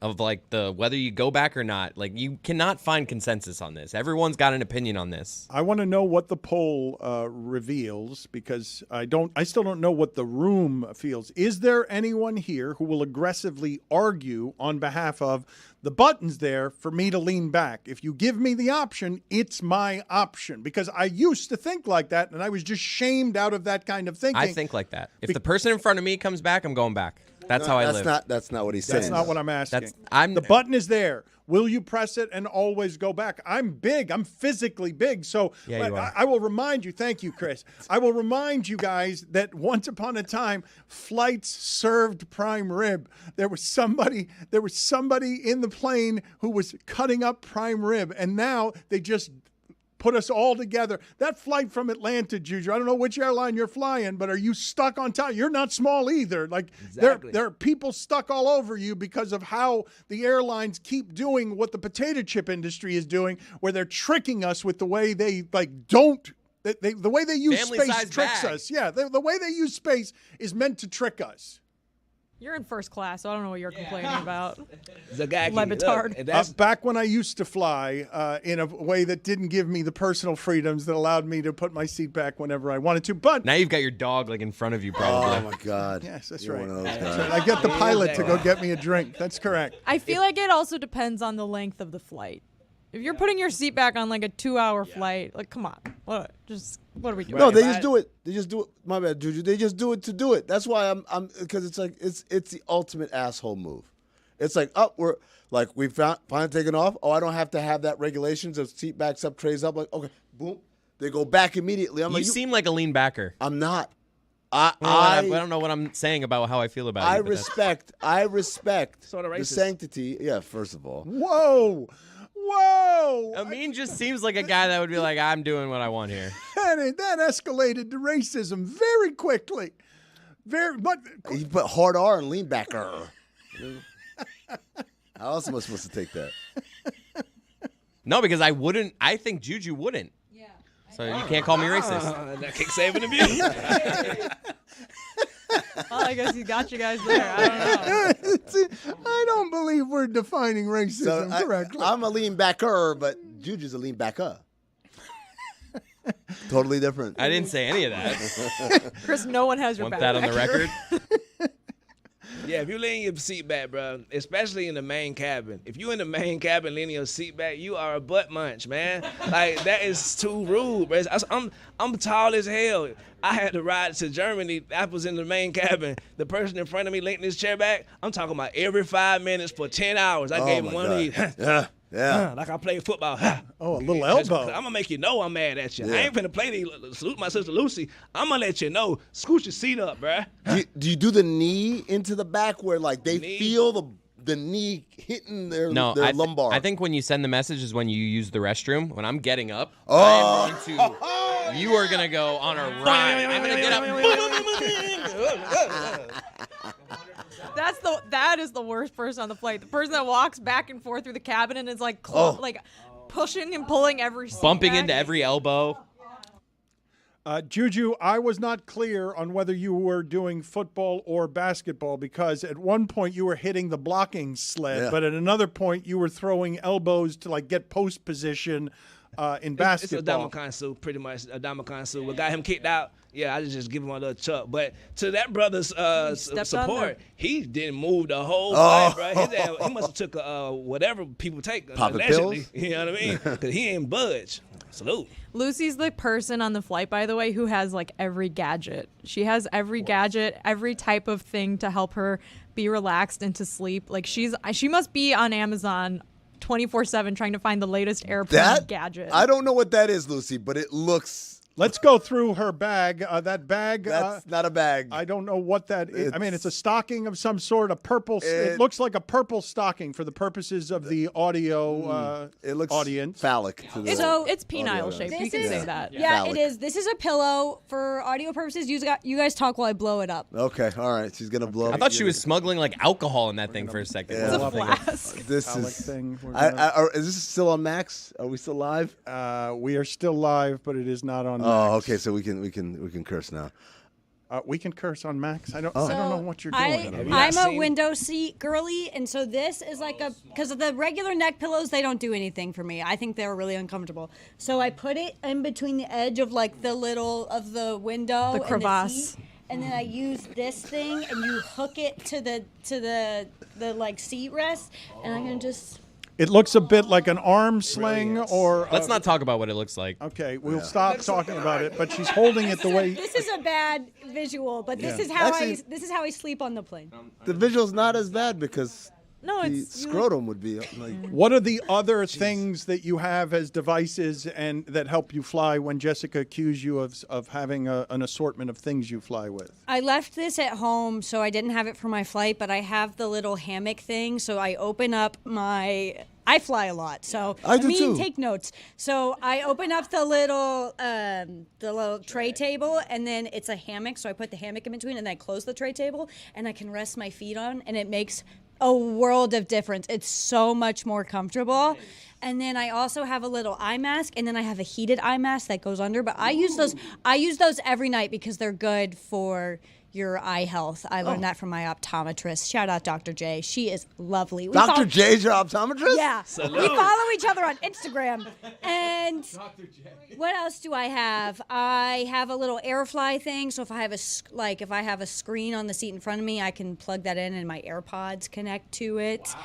And I have this great travel backpack. It fits everything. It's huge. Just a backpack. Yeah. But it fits all of it. And I put a lot of patches. I put all these patches She on wanted it. to show off her patches. I worked and really I don't hard blame on her. They're cute. Let's go through some of the patches here before like a we Girl bring Scout. in Stan Betty Van Boop? Gundy. Yeah, I love Betty Boop. Salute. So Betty Boop, Levi's. I got this in New York. This I got from a beer company in LA. They were handing it out. I got this at Oklahoma State because I thought it was so cool. What does it say there? Big. It says big something near the. Big Tin. Okay, there it is. I have a little skeleton that says "Live, Laugh, Love." I have North Carolina. I have a bunch of Grateful Dead stuff. I have this 8-ball cherries. I have a lot of cool stuff. And I got 2 minutes, for boring. I think this is really entertaining. Dan did ask. I have a Pop-Tart pin. Is it from the Pop-Tart Bowl? Yeah. Do not watch that Pop-Tart movie by Jerry Seinfeld. Salute. It's not real and it's not spectacular. Oh, wow. I've heard it's not good. I'm It's disappointed. I don't want to watch it because I don't want to like. It's not good and it's expensive because the one thing that is good about it, anytime a movie can actually transport me without thinking to a different time because they've actually spent all the money to create the 1950s, I'm impressed that of the amount of expense in going into, taking me actually to a time that I'm like, oh, everything, the cars, all of the details, this seems extraordinarily expensive, but it's the only reason to watch that movie. I want to ask a question here that I think is consensus. There has never been anybody in the history of basketball who handles the basketball as well as Kyrie Irving, correct? I don't know who second place is. Who is second place for the person who, by consensus, clearly has more control of what he does with a basketball than any human being who has ever played? Pistol Pete, Jamal Crawford, Chris Paul, Allen Iverson. Their names, but you're right. Kyrie Irving, it's as close to consensus as who's the best shooter of all time. What are we watching? Stan Van Gundy is with us now, and I want to get into him, like some of what we're seeing now that is better than it's ever been, because I don't feel like there's enough appreciation of both history and what we're watching presently to just stand back in awe and say, no one the size of Kyrie Irving has ever been able to do all of that with a basketball. Stan Van Gundy joins us now when we ask him the important question first. Stan, are you someone who, when he is not, or back when he didn't fly first class, are you someone who would put his seat back in coach, or would you keep your seat back upright? I pretty much even now keep my seat back upright. I might lean back a little, but I don't lean back all the way. Wait, lean back a little. Lean back a little in first class, or you say even now you don't lean back in first class? A little, but I don't go back as far as it'll go. Just slight recline. I didn't know there were shades of gray in the recline. I thought it was just back or upright. Yeah, what are you doing there, Stan? Undo the clap. You're playing both sides. Yeah, you are. But are you kidding me? You think that you have to go all the way back or not at all? I just argued that there are only two kinds of people in the world: people who keep the seat upright and people who lean it all the way back. You offered an option that I had not considered. I'm in the gray area then. I'm in the gray area. Unbelievable core strength to keep that position off. Like, let's see the six packs, Dan. Stan, you agree with us or disagree that Kyrie Irving is the best handler of basketballs in the history of the sport? Well, I mean, I heard your guys' list of people, and it's a good list, and we could argue about those guys for a long time. But the fact that you're in that discussion, I think is good enough. And I will say this. I don't think there's anyone who's ever played that you could definitively say was a better handler than Kyrie Irving. I was surprised not by the result last night, but how it came to be Dallas dominating the paint that way against that defensive team. Were you in any way surprised by that? Well, not once I saw how Dallas wanted to play things. They were in drop coverage, but more than that, and Chris Finch had said it before the game, they were very concerned, Minnesota was, about the corner threes. So they didn't bring their guys in at all to clog the lane. The pick and roll was played 2-on-2 between McDaniels or Edwards, whoever was the guard, and Rudy Gobert. And so Rudy Gobert was basically in 2-on-1 situations all night long. I mean, there was nothing else to take except the paint. They weren't forcing him to kick the ball out. So if that's the way they're going to cover, then there's going to be a lot of points in the paint. Stan, one of the things that was pretty shocking was if you looked at the box score, 18 made threes for Minnesota, 6 for Dallas. And what we've seen, at least in these playoffs and really over the last few years in the NBA, is that when you see that stark of a spread on three-pointers made, the one making the threes is usually winning by a lot. How shocked were you that Dallas not only were able to score as much as they did in the paint, but to only hit 6 threes versus 18 made threes and still walk away with the win?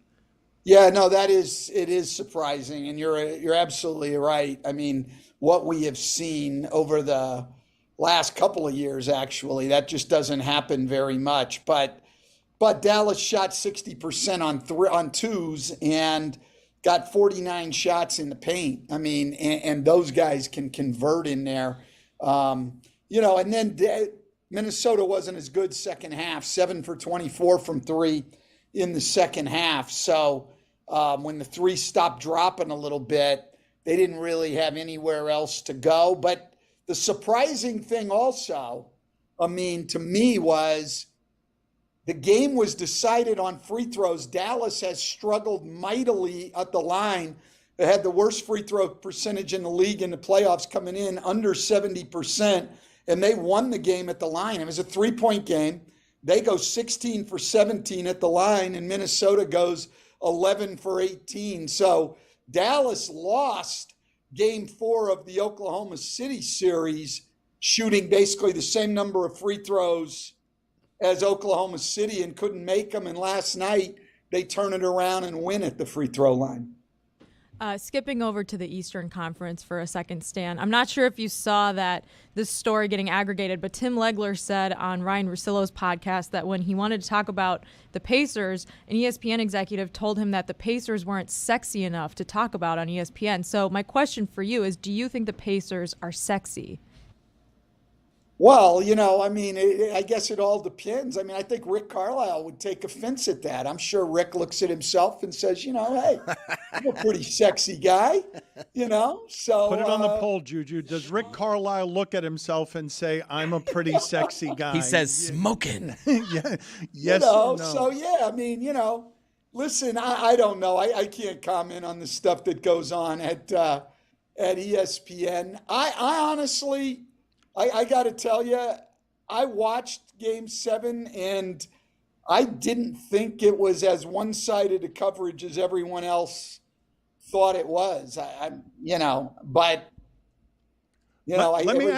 me ask you about something you can comment on, which is TNT and everything going on with TNT. Do you find yourself interested at all in the bidding wars for the streaming rights? Is this something that you're discussing with people, because you've got one of the prime jobs in the industry and you enjoy what it is that you're doing, and it's important to have people that you enjoy working with? How much turbulence is there right now around everything happening with the streaming rights war?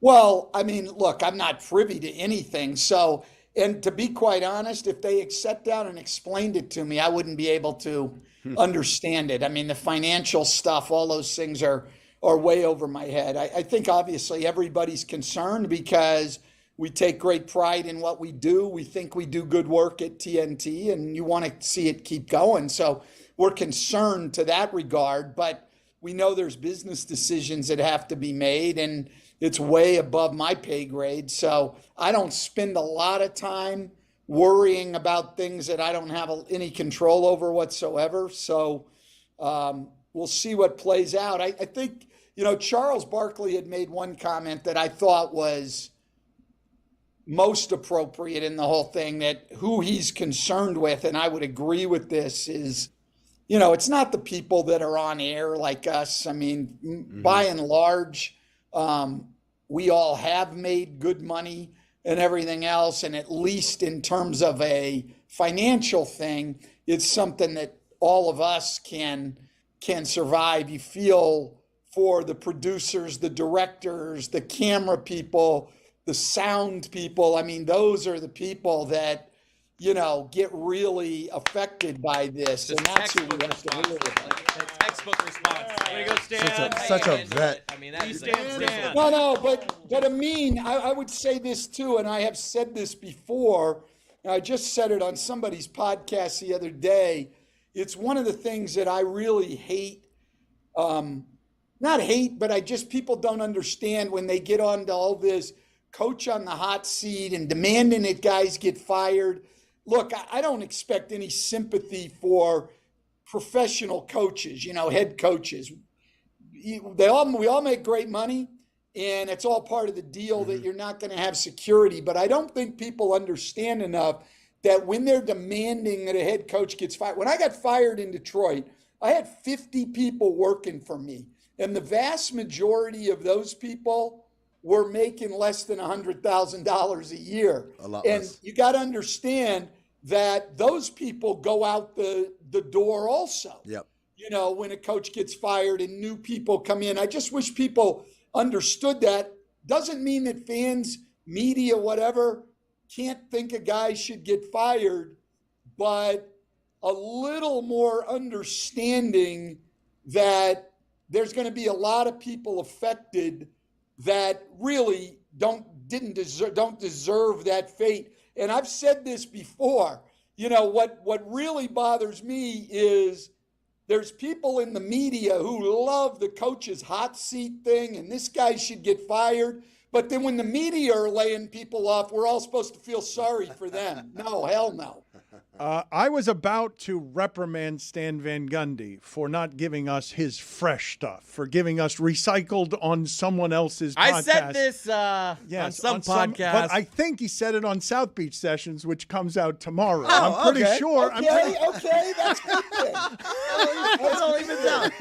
I wasn't totally sure whether I could come after him. I think we gave. Okay, I'm sorry. I apologize. But people should listen to that South Beach Great Sessions tease. because Stan Van Gundy was great throughout that South Beach session. You will enjoy hearing from him tomorrow. Stan, speaking of recycling conversations, I want to recycle a conversation I had with you at a game recently where I bemoan the fact that more and more front offices, when they hire a head coach, they tell them, oh, and by the way, here's your staff. Yeah, listen, I mean, that's become the norm, as you know. I don't think it works very well.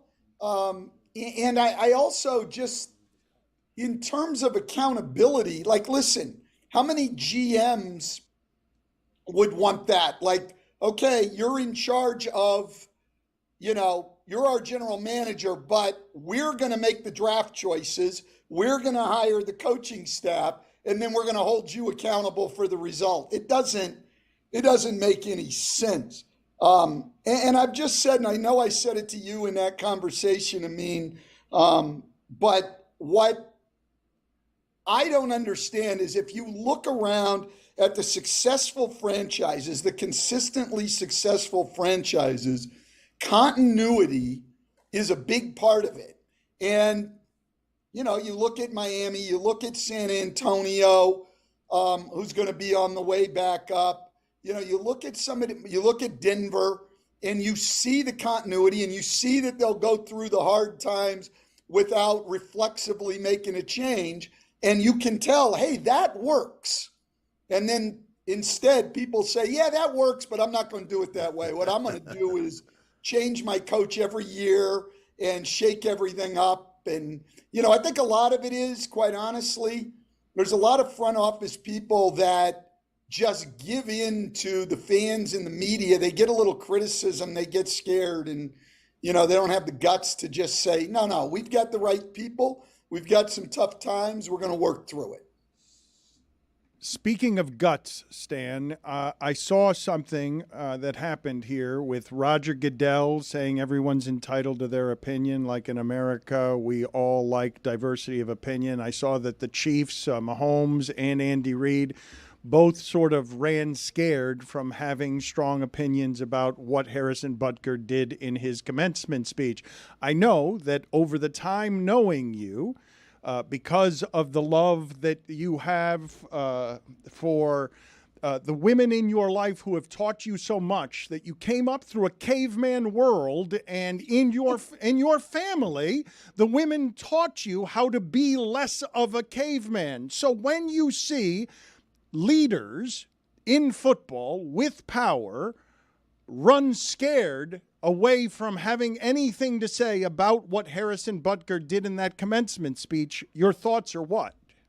Well, I have a couple. The first is, listen, this was Harrison Butker giving a commencement speech at from all I can tell, a pretty conservative Catholic college. So, I don't know why what he said there was that surprising. I mean, you would think people with those kind of views would be the people that they would bring in to speak, and he's certainly entitled to those views. He didn't convene, a press conference just to speak out on those things. He spoke at a Catholic university, and he's entitled to those beliefs. We are also all, though, entitled to say that we stand against everything that he stood for. And I thought it was amusing coming from him with the women's role and the whole thing. And his mom is this accomplished scientist and everything else who was clearly working outside of the home the entire time he was growing up. So I don't know if he resents his mom and how he was raised. I don't understand any of that. I don't agree with anything he said. I think it's backwards. I think it's misogynistic. It was homophobic and anti-Semitic as well. Well, I mean, listen, the homophobic stuff, there's no excuse for whatsoever. And listen, one of the things that has annoyed me for a long time is that if you cloak bigotry in as part of your religious beliefs, then that's supposed to be okay. Like when there were supposedly Christian people that didn't think that black people should be living with white people, that black people shouldn't be able to marry white people, as long as you said, well, hey, it's God's belief. And, there's a part of conservative Christianity that doesn't think women should have leadership positions, and they go in and quote scripture and all that. Listen, to me, I don't care where your beliefs come from. Bigotry is bigotry. And saying, well, that's my religious beliefs, well, fine, then your religion's bigoted. It doesn't change anything, in my opinion. So, look, I stand firmly against everything that guy said. And I'll tell you, I'm going this far, Dan. He was a kicker on my fantasy team this year. I won't take him. What? Whoa! He's Stand Van Gundy. He is making a stand. I'm boycotting him now. Wow. I'm boycotting him this next season on my fantasy team. I reject everything Butker did except for this. I'm going to borrow anytime I have the wrong argument. It's God's argument. I like that move. Well, that's exactly. I like that move. We hear a lot of that now. Well, it's God's, this is what God wants. I don't say that this is the way it is. God says it. Like, take it up with God. Yeah, that doesn't work for me. Like, bigotry's bigotry. Where it comes from is, probably a lot of different places, but it doesn't matter. It's all the same. Let me ask you about the end of the Pacers-Celtics game. Carlisle said that one's on me. It seemed like there was a lot of stuff at the end of that game that was pretty egregious for late-game situations. You tell me what you thought of the last 30 seconds of Pacers-Celtics. Well, I think Rick wanted to foul on the three-pointer, but they didn't switch the back screen. And I don't really think, and I'm a guy who believes in fouling in that situation, I'm not sure that Siakam really had an opportunity to foul. He was late. He said he was late. He was screened and late. He was late. What you'd like is if you switched it, you could just run through him when the ball was in the air and he goes to the line. Now, I will say, Reggie Miller and I were talking about it last night. The way Jaylen Brown shoots free throws, you might have been better off just having him shoot 3 free throws than shooting the corner 3. He has struggled at the line. The inbound stuff, look, I just don't think people give enough attention to it. Being able to inbound the ball at any point on the floor late in the game is huge. I mean, that is a very, very important thing. And you've got to have a guy who is really good inbounding the ball. And you've got to know what you're doing. I thought on that, first of all, I don't know their team well enough to say whether Nembhard should have been the guy inbounding. A little surprised it wasn't Tyrese Halliburton, who has size, and who's a good passer. And then Siakam didn't come to the basketball. Right. Now, he ran a route that allowed Brown to get in there. So I didn't like the route he took to the ball. But again, it's something you have to work on. I know I've been in the same situation and made the exact same mistake. Coaches will always kick themselves in situations like that. And so I wasn't surprised to see what Rick said. But even if they had moved the ball up the sideline, then he would have had to inbound. I liked them taking the ball out where it was with one timeout left. I mean, what I thought is you just tell your inbounder, that gives you 2 chances to inbound. You tell Nembhard, look, if you can't get it in cleanly, we have a timeout, take it, rather than just taking it ahead of time and now I've got no timeout. So I didn't mind the initial decision at all, but I just don't know. Listen, one of the things I had, and it's funny, this year we're doing one, or 2 years ago, we were doing one of Budenholzer's games. We were talking about into the game situations, and Bud was talking about, I got to find my inbounder. He looked at me and he said, you had the best late game inbounder ever in Hedo Turkoglu. Yep. And you don't understand how important that is, whether you need a scoring play at the end or just to get it inbounds. The guy you have inbounding the ball is huge in that situation. And I don't think it can be different guys every time. Not in those situations. You got to have a guy who's been there a lot and can get the ball inbounds. And we see it a lot in the NBA, and I just don't think people take it seriously enough. Coach, I'm with you 100% as far as having a designated inbounder, but I also like when that guy has size. You talked about Hedo. Hedo at 6'10" can see over almost every defender who's out there. The thing about Nembhard is that he's a small guy, so the vision, sight lines aren't there. And then the other thing is Nembhard's one of their best free throw shooters. Siakam isn't. Why isn't Siakam the inbound guy and Nembhard the guy who's running around trying to get over? Well, I can probably tell you why Siakam's not the inbound guy, but here's the thing. I wouldn't have worried as much about that because he was in a situation where he only had to make 1 out of 2 to put the game away. So, bigger guys, easier to get the ball to. I think when you have the ball in the scoring area, look, we saw it in our game last night. Minnesota's going to need 2 possessions. They're down 4. They got a side out of bounds. They have Kyle Anderson inbounding. They couldn't get the ball inbounds. They needed to take their last time out, which meant on the last possession they couldn't advance the ball up the floor. But the reason they couldn't get the ball inbounds, Kyle Anderson's big enough, but to me, your inbounder's got to be able to shoot the ball too, because the guy guarding him, Luka, just turned and played the court. He wasn't worried about the ball coming in and going back to Kyle Anderson because he's not a shooter. So that inbounder, yes, he's got to have size. He's got to have the guts to make the pass when it's open. He can't be a guy who's afraid. Hedo was never afraid of making a mistake, and he made plenty of them. And he could shoot the ball, so the inbounder's worried about getting back to him. So there's a lot of things that go into it, and it's worthy of a lot of thought and a lot of work because these situations come up a lot, and when they do, they're usually in the biggest games of the year. Juju, put it on the poll, please, at Le Batard Show. Is Hedo Turkoglu the best late-game inbounder ever? Also put on the poll, would Shane Battier like to have a word about Hedo Turkoglu? And also, number 5, Stan, I want your top 5 late-game inbounders ever. I want you to put together the list on the fly. I want Chris Cody to get all of the materials that need to be gotten so he can have the kind of production that he's accustomed to at the height of entertainment. Number 5, Stan. I'm not going to be able to do Number this. Number 5. What do you mean? You can't say Hedo is the best one ever and not have for me some rejected nominees. You can't do it.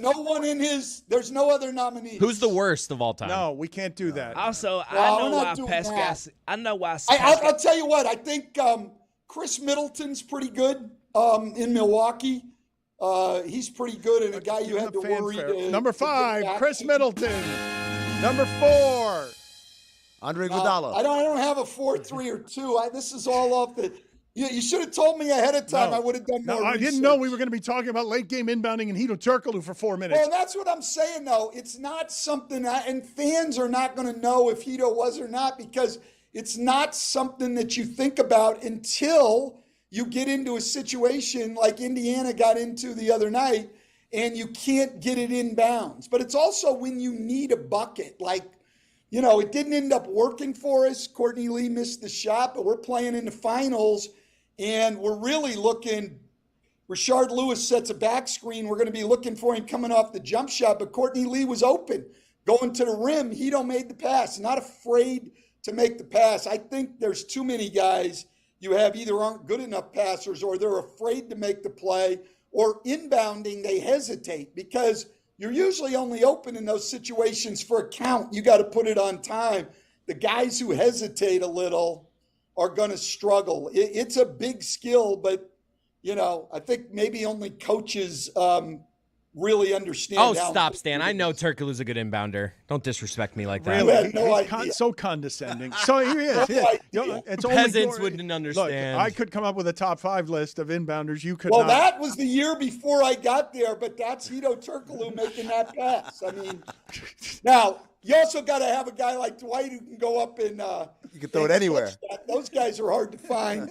Also, quite honestly. Stan, before we get out of here, and again, I will remind the audience, South Beach Sessions with Stan Van Gundy tomorrow is fantastic. Can you describe, please, on our way out for the audio audience, the hotel art that is over your bed there? It's gorgeous. Can you tell us what it is that you have there and how tired you are of art like that?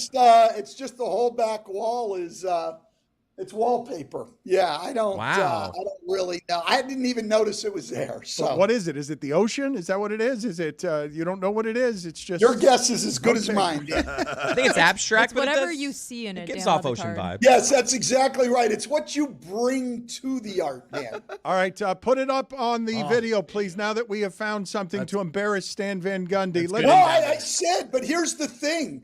That doesn't embarrass me because I said it and I meant it. Hito Turkoglu, if you're in those situations, you're going to make some mistakes. And what a lot of guys do is then they get afraid to make the play. They hesitate. It leads to more problems. Listen, Hito made plenty of mistakes. He gave me the my bad plenty of times, but I wouldn't want anyone else inbounding the ball in a big situation. See you later, Stan. Good talking to you, sir. Again, All I will right. remind the audience, TNT, he's doing fantastic work for TNT. They've got a lot of the playoff games and Stan's on them. Thank you, sir.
I would like to ask the group whether something that Charles Barkley did last night is allowed.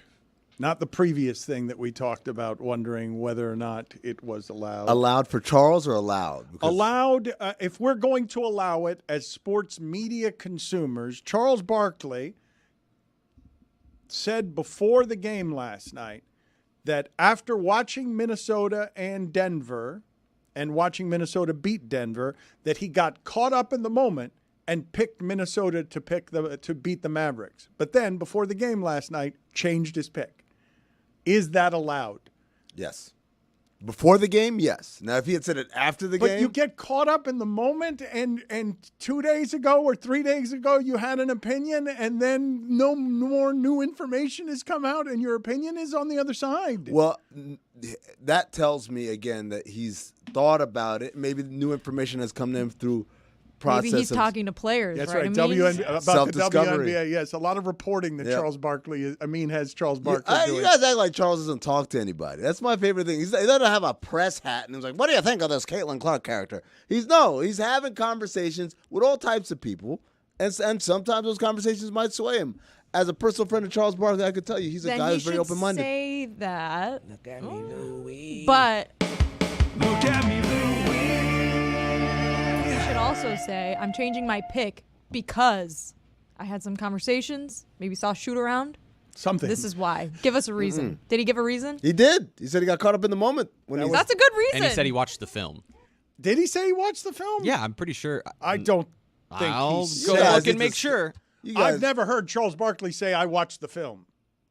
I've not heard that. Perhaps he has said it, but I don't think of Charles as he makes his observations watching the game. I don't think of him as somebody who's going back and watching it again, going into the tape room. You are more than allowed to change your opinion whenever you want on anything. But what you can't do is if then your pick is wrong, be like, well, I did have the other pick too. You can't go back. You can't Stugotz it? That's it. You can't get any credit for once having the right pick. I want to play some sound for everybody here because this is one of the sports arguments that Google will never be able to destroy.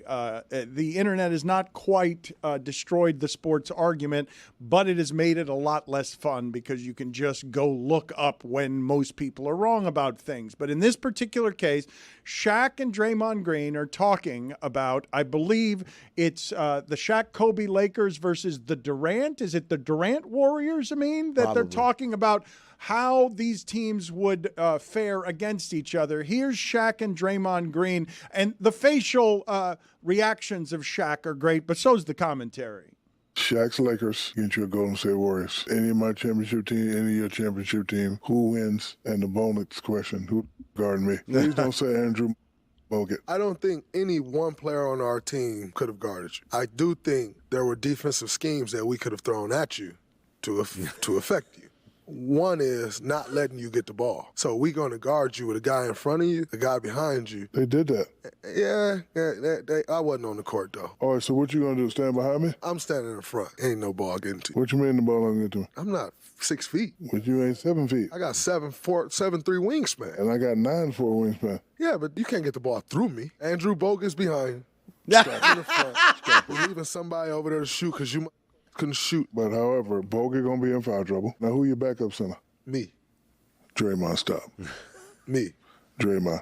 Shaq, I don't think I could have guarded you. I'm not saying that. However, you would have had to bring your big out of that drop. Man, if you stay back there, I'm going to nail whoever guarding Steph. I'm going to nail whoever guarding Clay, and we're going to dot your eye every play. Okay, but you know what's going to happen after that? I'm going to tell D-Fish, get up on him, let him drive, and I'm going to lay his little out. Hey, then we got to fight. All right, what you got to fight then? And guess what? You getting thrown out the game and me getting thrown out the game, who's that going to hurt worse? Your team. Me, y'all lose. So I guess we're not going to fight then. Who's guarding Kobe? Clay.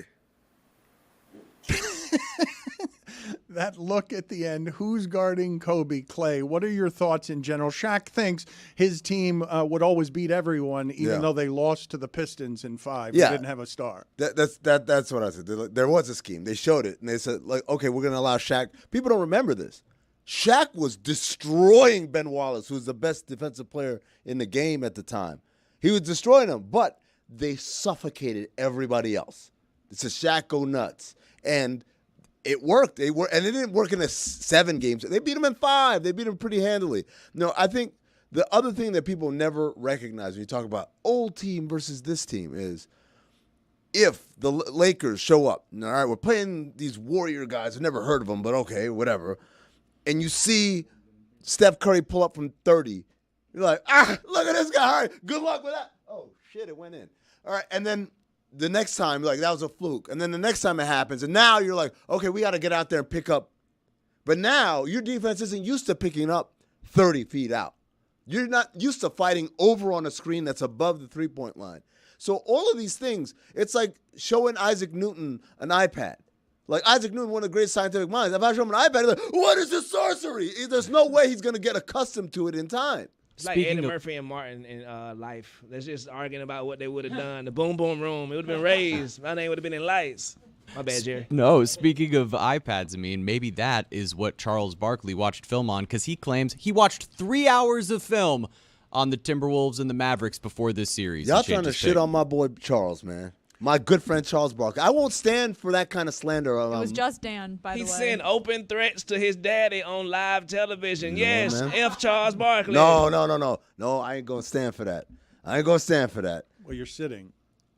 I'm not standing for it. See, I'm not going to stand for it. You're being boring again. No, I'm not. No, I'm not. I'm here sticking up for one of the, not only the greatest players of all time, but one of the greatest TV personalities of all time, if not the greatest in sports. I would agree with everything you said. I will. Also, your dad be saying some disrespectful shit. Let's be honest. You let it fly like that, it's gonna come back to you at some point, Poppy. Pick a side, Brutus.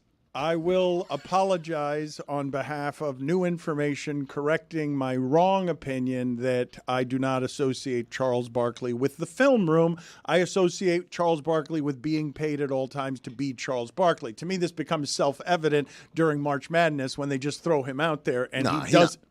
He's not going to be watching that film. Come on, Dan. Let's not be ridiculous now. It's just 2 teams now. Like, it's not that difficult. It's like it's NBA basketball versus like Marist versus Iona. I just think Charles has to be Charles, and I don't think of him as a prep freak because he doesn't have to be. Yeah, because that's what Kellogg is for. And Seth Davis, Seth Green, which Seth is? Yeah, one of the Seths. Seth Green. I liked how you said Clark Kellogg, too. Seth Green? I would love Seth Green on March Madness. Seth MacFarlane, too. Oh, my God. Just all the Seths. All the Seths. A variety of Seths. This is good, isn't it? Oh, Seth Rogen getting in on it. Oh, Seth Rogen. Do you have Jason Kidd's laugh back Seth there? Myers. Since you did a CT5 Seths. Hold on. That's a good Let me make a You list. did a very limited But no one knew what it Seth was. Rogen laugh that none of us understood until you explained it. Let's get the Jason Kidd laugh. This is the way you laugh when you beat the Timberwolves on the road.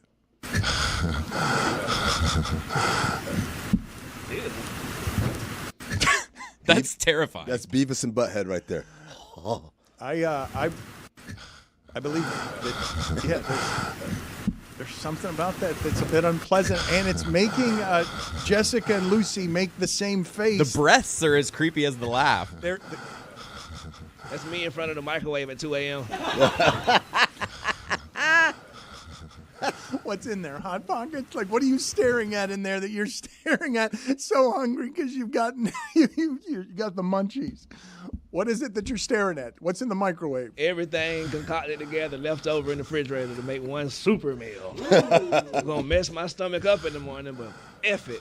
I got top 5 sets for you, Dan, if you need them. All right, we'll get to the top 5 Seths to end the segment, but I do want to talk about something that Hal Steinbrenner said. Put it on the poll, please, Juju. Are we still making Hal's at Le Batard Show?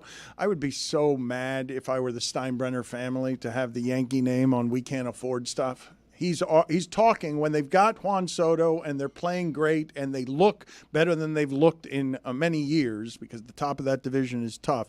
Him saying that they're not finding it sustainable to deal with what's happening financially in the sport, stunning to hear a Steinbrenner actually quoted on that, not anonymously. The Steinbrenner name is today stained by the fact that Hal Steinbrenner is an embarrassment to his crazy old man. Number 5, Amin. I have all eyes, actually. All eye number 1, Seth Davis. All eye number 2, Seth Greenberg. Number 5, Seth Myers. Number 4, Seth Rogen. Number 3, Seth Green. Number 2, Seth MacFarlane. Number 1, Seth Curry. Wait a minute. He's the number 1 Steph. Curry. Oh, man, I messed it up. Yeah.